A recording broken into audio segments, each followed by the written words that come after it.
Bienvenue dans le podcast du mouvement intérieur. Je m'appelle Élodie Leclerc, je suis thérapeute et guide énergétique spécialisée en libération par le mouvement et je suis surtout une grande amoureuse de la vie.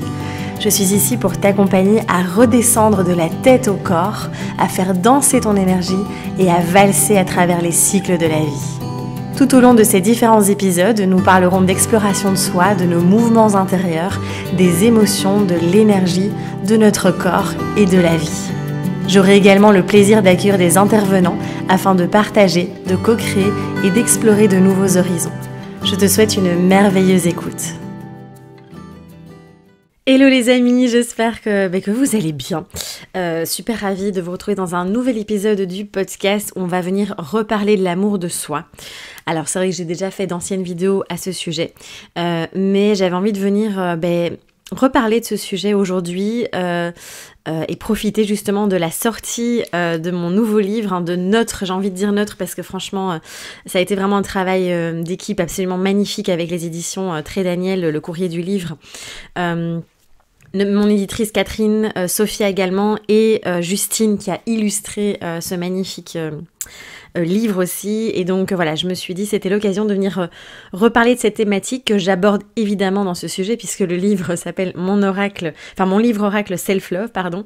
Et donc on a voulu proposer quelque chose de différent, d'original aussi, avec une sorte de livre oracle entre guillemets où l'intention c'est vraiment de pouvoir... soit vous pouvez lire d'une traite, évidemment, il n'y a aucun souci, vous êtes complètement libre, ou alors vraiment de l'ouvrir au hasard chaque jour et de voir, quel message est proposé, qu'est-ce que la vie vous propose tout simplement. Et l'intention, c'est revenir vraiment dans cette connexion à soi, à son cœur, à son corps. Et j'ai envie de venir vous reparler un petit peu plus de ma vision. Encore une fois, ce n'est que la mienne, hein, ce n'est absolument même pas une vérité absolue, mais voilà, de venir vous partager tout ça. Alors, je vais pas, vous parler en détail du livre parce que j'ai fait une vidéo, j'aurais fait, parce qu'à l'heure où je vous enregistre cet épisode, elle n'est pas encore faite, mais voilà, il y aura une vidéo sur YouTube où je vais vraiment vous montrer le livre dès que moi je l'aurai aussi, beaucoup plus en détail, donc voilà, je vais pas m'éterniser là-dessus. On va plonger directement dans le sujet. Évidemment, j'aborde ces sujets-là dans le livre, hein, mais j'avais vraiment envie de venir approfondir tout ça ici avec vous et de venir un petit peu... j'ai le mot débroussailler, alors je ne sais pas si c'est parce que j'ai la vue sur la forêt, mais en tout cas de venir un petit peu décortiquer cette notion qui aujourd'hui évidemment tout le monde en parle, il y a de plus en plus évidemment de livres ou peu importe, hein, et tant mieux, c'est tant mieux parce qu'on a un besoin profond de s'aimer, de se prendre tel que l'on est en fait, et après chacun apporte ses nuances et j'avais envie de venir vous partager tout simplement les miennes, et évidemment tout ça je peux vous raconter tout ça de par ma propre expérience, de par tout le chemin que j'ai fait aussi, parce que moi, ça a été un parcours assez long, et c'est le chemin d'une vie, je pense, de vraiment venir s'accepter pleinement. Mais en tout cas, de par tout ce que j'ai pu expérimenter et vivre aussi. On parle souvent, vous savez, dans l'amour de soi, c'est vrai que quand il y a quelques années, on a commencé de plus en plus, ça a vraiment émergé, hein, on a vraiment vu que tout le monde en parlait. Et aujourd'hui, voilà, c'est très répandu. C'est vrai qu'au début, il y avait beaucoup d'exercices un petit peu, c'était un petit peu les exercices, comme je dis souvent, on se regarde dans le miroir, on répète 10 fois la même phrase, on se répète des mantras, etc. Positif, il y avait vraiment cette infusion de la pensée positive pour réussir à s'aimer. Enfin, je fais exprès d'utiliser des mots comme ça, réussir à s'aimer. Enfin voilà, c'est tous des concepts avec lesquels je suis pas spécialement alignée, en tout cas pas aujourd'hui. Le problème de cette vision de l'amour de soi, c'est qu'en fait, souvent, on va mettre, encore une fois, un couvercle sur certaines parts de nous qu'on n'a peut-être pas spécialement envie d'aller voir, où il y a encore ce truc aussi de je m'aime uniquement dans mes parts lumineuses, entre guillemets, ou uniquement quand je suis une bonne personne. Enfin, vous voyez, il y a un petit peu tous ces concepts aussi qui sont souvent, galvaudés, et moi, je le vois aussi quand je fais parfois des cercles, ou quand je fais des sessions Bloom Dance ou des choses comme ça, qu'il y a des cercles de partage. Et c'est vrai que j'entends encore beaucoup ce discours de devoir être positif tout le temps, de devoir être une bonne personne, de s'aimer. Enfin voilà, il y a un peu tous ces concepts qui reviennent. Alors, En tout cas, pour ma part, cette notion d'ombre et lumière, j'en ai énormément parlé tout un temps, je me souviens. C'est vraiment quelque chose qui était très présent, même dans les accompagnements que je proposais à l'époque, etc. Il n'y a pas de souci, hein, je sais qu'il y en a qui parlent encore de cette manière-là aussi, avec vraiment ce côté ombre et lumière qu'on peut avoir en nous. Et c'est vrai que moi, j'aborde plus trop l'amour de soi sous cet angle-là aujourd'hui. Je vois pas les... Alors forcément, en fait, j'arrive même plus à dire qu'on a des parts d'ombre et de lumière, même si j'utilise encore ce terme de temps en temps, mais je pense que les parts d'ombre, en fait, ce sont simplement des parts que nous n'avons pas encore nourries. C'est des parts non nourries, c'est des parts qu'on n'a pas encore acceptées, ou qu'on n'a pas encore... voulu aller voir tout simplement et se dire bon bah ok c'est là en fait. Mais en fait finalement ça fait partie de nous. C'est tout simplement des parts qui sont là, présentes également. Et je pense pas qu'on puisse complètement, se changer du tout au tout et devenir quelqu'un d'autre. Et enfin voilà, vous savez bien, en tout cas si vous avez l'habitude de m'écouter, que c'est pas trop ma vision. Mais justement de se dire, bon ben, ces parts-là, au lieu d'être en anxiété avec et de vouloir les cacher à tout prix, est-ce qu'il serait pas temps d'aller juste les observer, les voir, les reconnaître en fait pleinement et de se dire bon ben elles sont là en fait et comment je peux faire avec, comment je peux aller les accepter, comment je peux les embrasser et comment je peux simplement être en paix avec elles aussi. Et je pense que c'est, en tout cas pour ma part, une des plus belles preuves d'amour qu'on puisse faire s'offrir à soi-même, c'est vraiment de se reconnaître justement dans toutes ces parts, même les plus laides, même les plus... Vous voyez, vraiment, on a tous, et je pense que c'est là où on revient sur cette notion aussi d'être pleinement honnête avec soi-même, de vraiment venir... se dire, bon ben voilà, des fois, je juge beaucoup les autres, ça peut m'arriver, je peux aussi parfois manipuler les autres pour arriver à ce que j'ai envie, je peux ressentir de l'envie, de la jalousie, je peux aussi mentir parfois, vous voyez, en fait, et c'est tout ça. Il y a des tonnes de manières de voir ça, mais c'est vraiment toutes ces parts-là ou ces réactions qu'on peut avoir, ou ces systèmes, ces mécanismes, ces modes de fonctionnement qu'on a aussi depuis l'enfance. Alors évidemment, il y a des parts, c'est des mécanismes de défense, de protection aussi tout simplement, qu'on a développés depuis l'enfance, etc. Mais en tout cas, d'aller voir tout ça et de se dire, ok, là j'ai agi comme ça, et c'est ok, voilà, j'ai fait de mon mieux. Alors on peut toujours aller réajuster, vous voyez, si, je sais pas, on a commencé à gueuler sur quelqu'un, on a insulté et tout ça, voilà, c'est ok, je veux dire, on est des êtres humains aussi, et c'est juste se dire, tiens, pourquoi en fait j'ai réagi comme ça, et c'est vrai que on est toujours dans... je pense que c'est vraiment, encore une fois, d'aller déconstruire ce concept de la bonne personne qui n'est que dans ses parts lumineuses et de devenir la meilleure version de soi-même. Voilà, je le déconstruis dans mon livre aussi. C'est vraiment une notion avec laquelle, personnellement, en tout cas, je n'accroche pas du tout. Parce qu'on est de toute façon... Il n'y a pas, vous imaginez la pression qu'on se fout, encore une fois, à devenir la meilleure version de soi-même, comme si c'était une quête, mais c'est une quête sans fin. Parce qu'en fait, on est tout le temps en train d'évoluer, de grandir, en fait, de se moduler. On est du mouvement, en fait, et c'est pas pour rien que j'ai appelé le podcast Mouvement intérieur. On est sans cesse traversé par toutes sortes de mouvements, par tous les cycles de la vie aussi. J'en parle dans d'autres épisodes. Et donc, en fait... C'est, je trouve, une quête sans fin de vouloir à tout prix devenir la meilleure version de soi-même. Alors c'est clair qu'on grandit, qu'on évolue, qu'il y a des transformations qui se créent, c'est ça qui est beau, et puis c'est fluctuant. Il y a des fois, en fait, on a l'impression, entre guillemets, je mets vraiment des grands guillemets, des grandes pincettes, on a l'impression de stagner, etc. Alors, en tout cas, moi, j'ai l'impression que c'est pas possible. On ne stagne jamais. C'est juste qu'on va avoir différents rythmes, différents cycles, différents rythmes d'énergie, etc. Ce que je voulais vraiment vous dire ici, parce que je m'emballe, c'est, encore une fois, la plus belle preuve, c'est vraiment de venir se reconnaître dans toutes ces parts et d'aller vraiment poser des mots dessus. Et par exemple, moi, je sais que...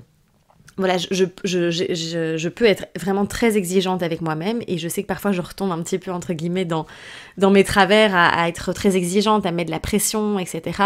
Et ça a été le cas d'ailleurs au tout début quand j'ai recommencé le travail, et que je voulais que tout soit parfait, que j'arrive à être méga organisée, que j'arrive à être hyper optimale dans mon travail, avec Baby Boy qui est là évidemment. Et en fait c'est vrai que du coup cette exigence, cette rigidité parfois que je peux aussi avoir envers moi-même, alors elle est à la fois en effet, à la fois elle est, comment dire, elle peut poser problème parce que ça peut m'épuiser et générer beaucoup d'anxiété et je sens mon système nerveux qui est en PLS. Et en même temps, c'est génial parce que c'est, je pense, profondément grâce à ça aussi que je suis là où je suis aujourd'hui. Et ça me permet d'aller au bout des choses, ça me permet d'y aller, de fournir un travail quand même de grande qualité, etc. Donc ça, c'est aussi de voir encore une fois les deux facettes d'une même pièce. Ça, j'aime beaucoup, vous savez, la philosophie de Frank Lobvet aussi par rapport à ça. Je vais certainement pas dire que c'est moi qui ai inventé cette expression, mais lui parle beaucoup de les deux facettes d'une même pièce et je trouve ça très intéressant. Et cette rigidité, cette exigence, je peux aussi l'avoir avec les autres. Et je peux aussi juger, je peux aussi juger les autres de par cette exigence que je peux avoir. Et en fait... je vais pas vous faire je suis Mère Teresa, je suis Bouddha qui ne juge personne, qui est toujours dans l'amour. Non, en fait, moi aussi je juge d'autres, enfin les gens. N'ayez pas peur hein, quand même. Non mais voilà, ça fait partie. On est des êtres humains et c'est au lieu d'aller ignorer ça et de se faire croire et de se raconter que on est quelqu'un qui n'est que dans l'amour, etc. Et on est une bonne personne, etc. Eh bien, non, c'est vraiment de se dire, ouais, ben là, j'ai jugé l'autre. Ok, et en fait, et à ce moment-là, on revient dans l'amour. Ok, pourquoi j'ai jugé? Ah tiens, j'ai peur de moi pas être assez bien. J'ai peur de pas être assez parfaite, de pas être à la hauteur, etc. Et alors là, on peut revenir dans l'amour, je me pardonne, je demande pardon, entre guillemets, à l'autre. Alors, on n'est pas obligé de lui dire, hein, mais vous voyez ce que je veux dire. Et de faire ce processus de, ok, je reviens dans la douceur avec moi-même. Et je trouve que c'est là aussi une énorme preuve d'amour de soi. Donc voilà. Et alors c'est très marrant parce que moi je reçois souvent des messages où on me dit « Oh, t'es vraiment une belle personne ». Et c'est le truc qui, à chaque fois, comment dire ? En fait, je réponds souvent « En fait, je suis une personne qui a à la fois aussi des zones plus sombres, entre guillemets, ou en tout cas des parties qui sont moins belles, en fait, tout simplement, et qui sont à la fois belles aussi. Enfin, vous voyez ce que je veux dire ? C'est encore une fois, c'est un tout, et on n'est pas que la lumière, en fait, et que... voilà, que de la beauté, de l'amour, etc. On a aussi on a un peu une partie plus boueuse aussi, et c'est tout à fait ok en fait. Je pense aussi qu'une des plus belles preuves d'amour de soi, c'est vraiment de s'écouter et de se respecter à chaque instant. Je sais que personnellement, j'ai réussi vraiment à avoir une relation avec moi-même qui est beaucoup plus douce, beaucoup plus dans l'amour, beaucoup plus tendre aussi, depuis que je m'écoute vraiment, depuis que je m'écoute et que je respecte ce que j'entends. Alors évidemment... comment dire, il y a des fois où il y a des choses qui doivent se faire, hein. Je prends souvent l'exemple de la comptabilité, des factures, etc. Voilà, on peut pas non plus dire « Ah non, j'ai vraiment pas envie de le faire, je me respecte, je m'écoute, je mets ça sur le côté. » Évidemment, il y a des choses dans la vie qui sont là, et moi je le vois aussi aujourd'hui, en étant devenue maman, mon organisation a changé. Là aujourd'hui, en tout cas pour le moment, parce que c'est un désir qu'on avait aussi et que moi j'avais très envie aussi, de par mon métier, de pouvoir être très présente pour mon fils aussi. Et donc on a décidé de mettre Naël 2 jours seulement par semaine chez la nourrice, ce qui me laisse très peu de temps pour travailler et ce qui me demande d'être vraiment très organisée, très focus, très concentrée et présente. Et...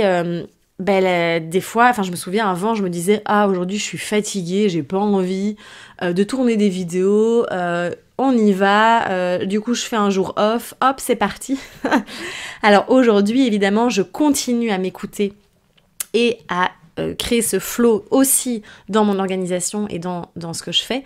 Mais en tout cas, c'est sûr que je vais quand même être moins flexible, entre guillemets, qu'avant, où je me dis, là, c'est vrai que c'est vraiment les 2 seuls jours où je peux tourner des vidéos, par exemple. Donc, c'est juste que je vais peut-être enlever une vidéo, parce que j'en avais mis 3, j'en tourne que 2, et je me repose après. Enfin, voilà. Il y a moyen d'adapter avec différentes... voilà, c'est à nuancer, évidemment, mais je trouve que c'est vraiment une très belle preuve d'amour de soi aussi, que de vraiment... Et en fait, c'est facile, encore une fois, ça je l'ai déjà dit beaucoup de fois, mais de s'écouter, c'est facile. D'être conscient, de ce qui bloque en nous, voilà. Tout ça, c'est c'est facile aujourd'hui parce qu'on a beaucoup d'outils, que voilà, on nous ouvre de plus en plus l'esprit et la conscience à ça. Le plus compliqué toujours, c'est le passage à l'action, c'est aller agir différemment, encore une fois. Et c'est là où se respecter, c'est respecter aussi ce qu'on entend, ce qu'on ressent tout simplement. Et c'est là où vraiment on va pouvoir venir s'aimer pleinement, tout simplement. L'amour de soi, c'est aussi finalement s'autoriser à grandir, à changer d'avis, à changer de direction. Alors je vais absolument pas passer une heure sur cette thématique parce que j'ai fait un épisode de podcast là précédemment, je ne sais plus c'est quel numéro, mais je pense que c'est le 22, où justement je vous parle de tout ça, donc n'hésitez pas à aller l'écouter, où je vais en profondeur dans cette thématique aussi, et je pense que c'est ça aussi, c'est important de s'autoriser tout simplement à juste danser avec la vie, comme j'aime bien dire. C'est une belle preuve d'amour aussi. Et en fait, j'aimerais bien vous dire aussi ici que c'est tout à fait ok s'il y a des jours où on s'aime moins, où on a plus de mal, plus de difficultés à s'accepter vraiment. Je trouve qu'il y a une pression parfois aussi dans tout ce dev perso qu'il y a aujourd'hui, où il faut s'aimer. Alors en effet, je vous le dis aussi, c'est s'aimer dans toutes ses parts, s'aimer même si on a été rejeté, même si un client n'est pas content, même si, peu importe en fait, c'est vraiment de s'aimer, même si l'autre nous abandonne, peu importe.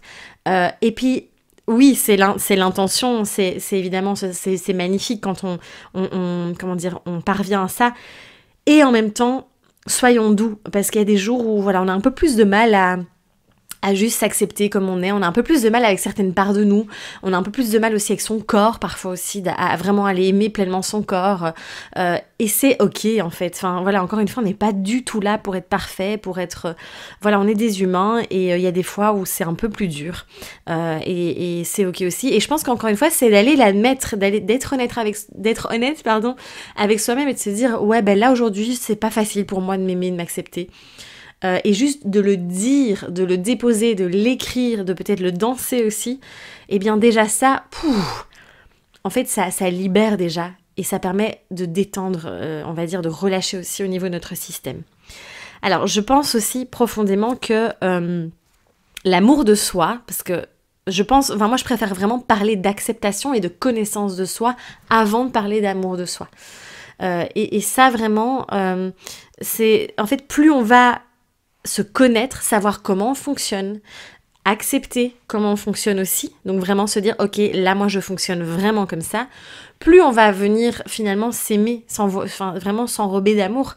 Moi je l'ai vu avec tous les accompagnements que j'ai pu faire ces dernières années, à chaque fois ce que j'observe, c'est que souvent la personne ne se connaît pas très bien en fait, ne sait pas trop comment elle fonctionne, parce qu'on est souvent trop, encore une fois, tourné vers l'extérieur, à se dire ok, on regarde surtout avec les réseaux sociaux, il n'y a rien à faire, moi je l'ai vu, j'ai fait un mois de pause des réseaux, mon Dieu, ça a fait un bien de dingue, et j'ai vu à quel point dès que j'ouvre Instagram, c'est la porte ouverte à la comparaison, etc.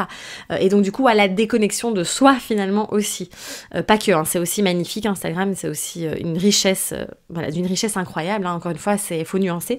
Mais en tout cas, vraiment, au lieu d'aller voir ce qui se passe à l'extérieur, de revenir vraiment à soi et de se dire, ok, moi là, comment je fonctionne.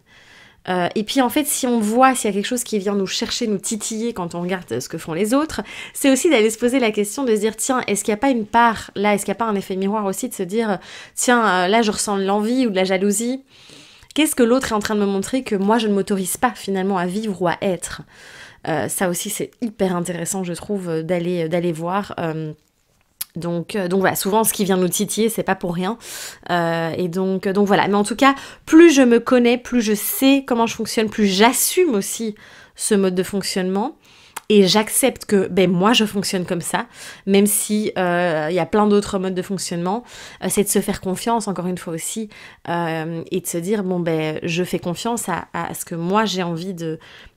qui je suis tout simplement. Et du coup, forcément, plus on va s'aimer, s'accepter, se connaître aussi, savoir comment on fonctionne, moins on va s'adapter aussi à l'extérieur, aux autres.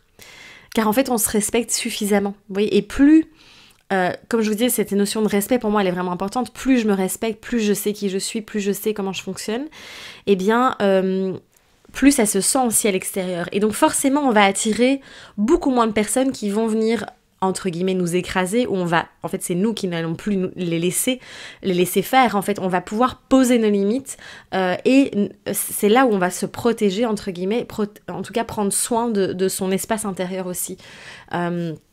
Et ça, c'est tellement, tellement précieux, en fait. Il y a aussi une notion que je voulais aborder ici avec vous, c'est vraiment cette notion de ne plus en faire toute une histoire, de ne plus se créer des problèmes, parce que, quand on est très dur avec soi-même, quand on s'accepte pas, quand on a du mal à s'apporter de l'amour aussi, on s'installe aussi dans certaines histoires qu'on peut se raconter, dans certains problèmes aussi qu'on peut se créer, et c'est encore une fois se dire, bon ok, là, qu'est-ce qui se passe? Qu'est-ce que je peux faire, qu'est-ce que je peux mettre en place pour que les choses changent, pour que je puisse agir différemment encore une fois, et ça demande aussi finalement d'aller enlever toutes ces étiquettes qu'on se colle. Et ça aussi, pour moi, ça a été, en tout cas personnellement, un travail immense et que je propose encore aujourd'hui, même dans le mouvement, c'est vraiment d'aller enlever ces foutues étiquettes qu'on se colle, ces mécanismes qu'on utilise, en fait, finalement, tout simplement pour arriver à notre but, qui est souvent d'être aimé, reconnu, accepté, etc. Alors, c'est tous des mécanismes complètement inconscients aussi, etc., qui sont créés de par nos expériences, l'ego, etc. Mais en tout cas, je pense que c'est une preuve d'amour aussi envers soi-même que de se dire ok, maintenant stop quoi. Qu'est-ce que je suis encore en train de me raconter? Et on le fait tous, mais moi je m'observe encore parfois et je me dis non mais sérieux, arrête de raconter cette histoire, ça ne t'apporte rien en fait. Et quel est l'avantage à ça en fait? Qu'est-ce que tu vas chercher derrière? Soyons évidemment toujours doux avec nous-mêmes, on fait de notre mieux parce que voilà, c'est des stratégies de protection encore une fois. Mais en tout cas, c'est vraiment intéressant aussi d'aller voir toutes ces histoires et tout ce qu'on peut se créer nous-mêmes finalement. Je trouve ça vraiment passionnant. Donc voilà. Voilà un petit peu tout ce que je voulais vous partager. Je pourrais en parler des heures de l'amour de soi. C'est vraiment un sujet évidemment qui me touche profondément et c'est pour ça que j'ai écrit ce livre. Parce que vraiment... c'est vraiment des petites notes de rappel. Vous verrez, vous savez, mon écriture est très simple. Elle va à l'essentiel. J'ai pas envie de faire du blabla ou des phrases compliquées que personne ne va comprendre philosophiquement parlant, etc. L'idée, c'est vraiment que ce soit des petites notes comme ça qui vont vous accompagner au quotidien, à vous ramener à vous, en fait. C'est vraiment ça mon intention à travers ce livre et j'espère qu'il vous plaira et surtout qu'il vous accompagnera parce que je l'ai vraiment écrit avec l'intention de... J'ai vraiment pas envie que vous le mettiez dans votre bibliothèque et qu'il prenne la poussière. L'idée, c'est vraiment que vous puissiez, ce soit votre compagnon du quotidien. Et donc voilà, en tout cas, j'espère que vraiment vous sentirez tout l'amour qui émane aussi de ce livre, de par le texte et les illustrations aussi. Donc voilà un petit peu. Vous pouvez évidemment le trouver... sur toutes les plateformes en ligne, la Fnac, Cultura, Amazon, etc. Évidemment, moi, je vous invite à aller chez votre libraire, clairement. Voilà, faire fonctionner les petits commerces locaux. Et donc, vous pouvez le commander aussi, il n'y a aucun souci. Et donc, voilà, n'hésitez pas à partager en story, à me faire des petits retours, à m'envoyer des petits mots doux, à laisser aussi des notes sur les différentes plateformes. Ça aide à faire connaître le livre aussi. Donc ça nous aidera énormément. Je vous remercie de tout cœur pour votre écoute, votre présence. Vraiment, je suis tellement en joie de vous retrouver régulièrement là. J'ai encore plein de choses à vous partager. En tout cas, on se dit à très vite dans un prochain épisode. Prenez soin de vous et à bientôt.